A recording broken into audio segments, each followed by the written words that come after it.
কি দেখলা? তারপরও কি বলবা তোমার বন্ধুরা অনেক ভালো? শোনো, আমি আবারও বলতেছি, একটা ছেলে একটা মেয়ে কখনো বেস্ট ফ্রেন্ড হতে পারে না। এই ওয়েট করো, আমার আরো ফ্রেন্ড আছে, ওদেরকেও পরীক্ষা করব।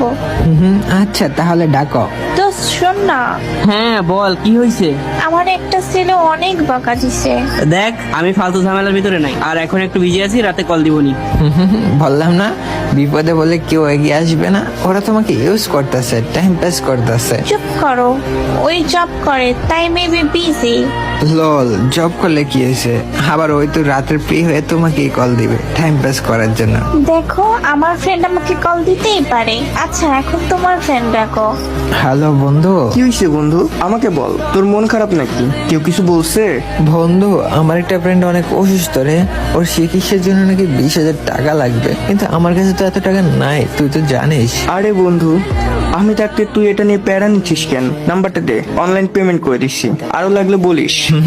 দেখছে ভেবে বন্ধু কাকে বলে? সামান্য আমার ফ্রেন্ডের বিপদের কথা বলছি, আর সেই জায়গায় যদি আমার বিপদের কথা বলতাম কিংবা আমার কোনো প্রবলেমের কথা বলতাম, তাহলে কতটুকু সিরিয়াস হবে তুমি বুঝো। আর শোনো, তুমি এরকম হাজার ছেলে ফ্রেন্ড ডাকতে পারো, বাট ওরা কেউ তোমার পাশে থাকবে না, কারণ ওরা স্বার্থ ছাড়া কিছুই বোঝে না। তাই আমি আবারও বলতে চাই, দিন শেষে আমার বন্ধুরাই সেরা।